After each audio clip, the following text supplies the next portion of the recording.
I'm glad you're here at Beyond 60 Stories, where every life has a story to tell. There is something men notice during intimacy that they almost never speak about, not because it is unimportant, but because naming it would require a level of honesty many were never taught to practice. It is not about appearance, technique, or age, and it has nothing to do with comparison to the past. Yet it quietly shapes how close a man feels afterward and whether he experiences intimacy as connection or distance. In today's video, we're exploring what men over 60 silently observe during lovemaking, the subtle emotional signal they register without words, and why this single thing often matters more to them than they would ever admit. This is not a judgment meant to wound, but a quiet awareness that emerges later in life. Before we begin, tap that like button and subscribe to Beyond 60 Stories, because these reflections are meant to be shared slowly, honestly, and with respect for the lives we have already lived. Lesson 1. What he notices is not what you do, but how present you are. What men over 60 quietly register during intimate closeness is not performance, confidence, or even desire itself, but whether the woman beside them is emotionally present rather than elsewhere in her own mind. At this stage of life, intimacy becomes less about action and more about attention, the quality of awareness that flows between two people without needing explanation. He notices if you are with him or with your thoughts, if your energy is open or guarded, if closeness feels shared or privately endured. This awareness forms quickly and stays with him long after the moment ends, shaping whether he feels drawn closer or subtly distant. Many men have spent decades being measured by what they provide or how they perform, and when intimacy arrives without emotional presence, it feels strangely familiar in the wrong way, like another role to play rather than a place to rest. What he rarely admits is that distraction, self-monitoring, or emotional withdrawal is felt as absence. Even if affection remains, presence does not require intensity or effort. It requires permission to arrive as you are, without scanning yourself for flaws or outcomes. When a woman allows herself to be present, she communicates trust, not only in him, but in the moment itself, signaling that closeness does not need to be controlled. This has a calming effect on his nervous system, one that deepens connection without a single word exchanged. Conversely, when he senses that intimacy is being evaluated, compared, or rushed internally, he withdraws slightly, not from lack of care, but from the subtle pressure to meet an unspoken standard. Later in life, men respond to presence as safety, and safety is what transforms intimacy from an experience into a bond. This lesson is not about changing behavior, but about noticing where attention lives, because attention is what men feel most clearly in these moments. In the next lesson, we will explore why men often become quieter during intimacy later in life, and how that silence reveals depth rather than distance when understood correctly. Lesson 2. What he judges is not your age, but your ease with yourself. What men over 60 quietly observe during intimacy is not how youthful you appear or how confidently you move, but how comfortable you seem inhabiting yourself in the moment. A man has learned to distinguish between confidence that is lived and confidence that is performed, and this distinction becomes especially clear in moments of closeness. He senses whether a woman is at ease within her own skin or subtly managing herself through tension, self-correction, or restraint. This is not a moral judgment, but a visceral one, felt rather than thought, registered by his nervous system long before his mind forms words. When a woman appears relaxed in her own presence, intimacy feels spacious and grounding. Intimacy becomes narrow and effortful.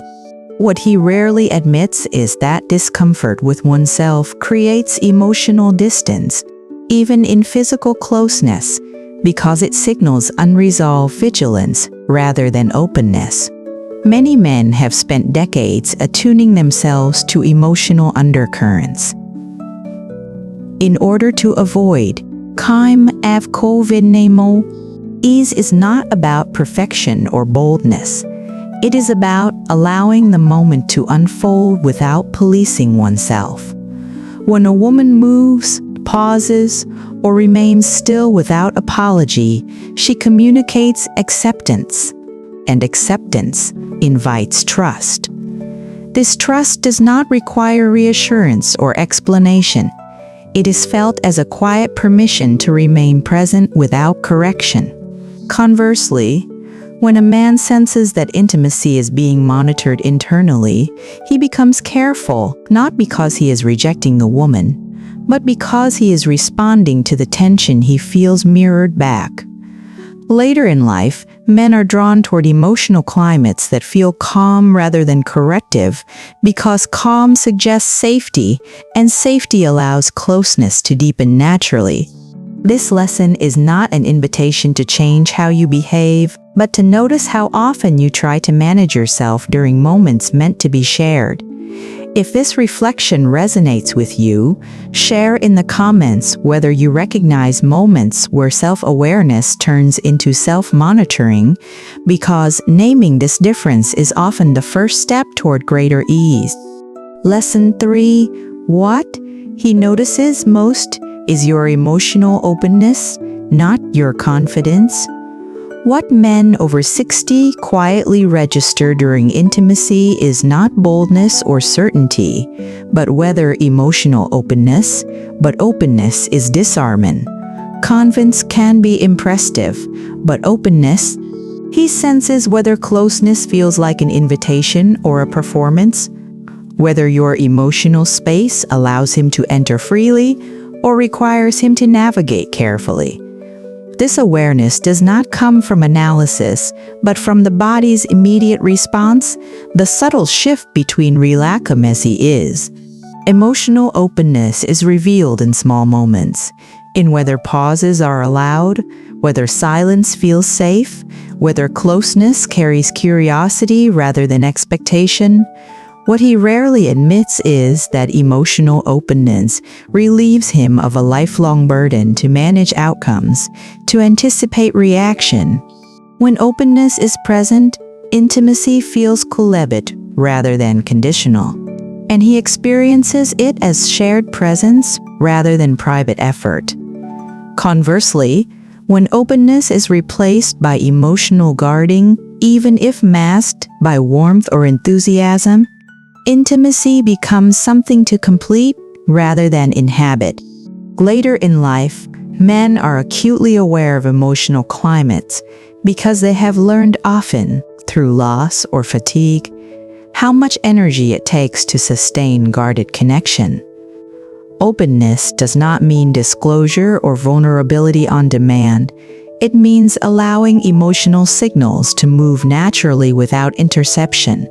When a woman allows closeness without tightening around it, she communicates trust in the moment rather than control over it. This creates a psychological environment where he feels free to remain present rather than vigilant. Emotional openness also signals respect, the understanding that intimacy does not require shaping or steering to be meaningful. When he senses this, his attention settles and closeness deepens quietly. This is why men often describe certain moments as feeling unexpectedly real, not because something dramatic happened, but because nothing needed to be defended. Coming up next, we will explore how men experience emotional safety during intimacy and why safety rather than excitement becomes the foundation of lasting desire later in life. Lesson 4 says, what he judges quietly is whether intimacy feels safe or demanding. What men over 60 ultimately register during intimacy is not passion alone, but whether the emotional atmosphere feels safe or subtly demanding. At this stage of life, a man's nervous system has become his most reliable guide, and it responds instantly to emotional pressure. Even when it is unspoken or well-intentioned, he notices whether closeness invites him to relax into the moment or asks him to perform reassurance, direction, or certainty. This distinction matters more than attraction, because safety determines whether intimacy becomes nourishing or draining. What he rarely admits is that feeling emotionally demanded, even gently, awakens an old fatigue. The memory of decades spent being responsible for other people's stability. When intimacy carries an undercurrent of expectation, his body tightens, and when it carries permission, his body softens. Safety is communicated not through words, but through pacing, through the allowance of pauses, through the absence of urgency to define or secure what is unfolding. When a woman remains emotionally steady, without asking intimacy to promise anything beyond itself, she creates an environment. Conversely, when he senses that intimacy is meant to confirm worth, soothe anxiety, or resolve uncertainty, he becomes careful, not out of rejection, but out of self-preservation. Men gravitate toward emotional climates that do not require vigilance, because vigilance is exhausting and peace is rare. Intimacy that feels safe allows him to stay present without bracing for consequence, and this presence is what quietly transforms desire into attachment. Safety does not mean detachment or coolness. It means emotional integrity, the ability to remain grounded. When intimacy offers this grounding, he associates the woman not with demand, but with relief, and relief is what invites return. As we come to the end of this reflection, one quiet truth stands out above all others. What men notice during intimacy later in life is rarely dramatic, rarely spoken, and almost never about technique or age, but about how it feels to be emotionally held in the moment without being asked to carry anything extra. What remains with him afterward is not a memory of what happened, but a bodily sense of whether closeness felt grounding or draining, whether it offered rest or required vigilance. This is not a criticism of women, nor a standard to meet, but an awareness that grows with time, when men have learned through experience that emotional safety matters more than excitement and presence. When intimacy allows him to relax without defending himself against expectation, he associates the woman with calm rather than effort, and calm is what invites return. This does not mean withholding warmth or affection, but offering them without attachment to out being tasked with reassurance or meaning. Later in life, love deepens not through intensity, but through emotional integrity, to quiet alignment between two people who do not ask intimacy to fix what life has already taught them to carry. If this conversation resonated with you, take a moment to like this video and subscribe to Beyond 60 Stories, because these reflections are meant to be shared slowly, honestly, and with respect for the lives we have already lived. And before you go, tell us in the comments what you would like us to explore next on this channel, whether it is love, loneliness, healing, or beginning again later in life, because the stories we tell continue through the questions you choose to ask.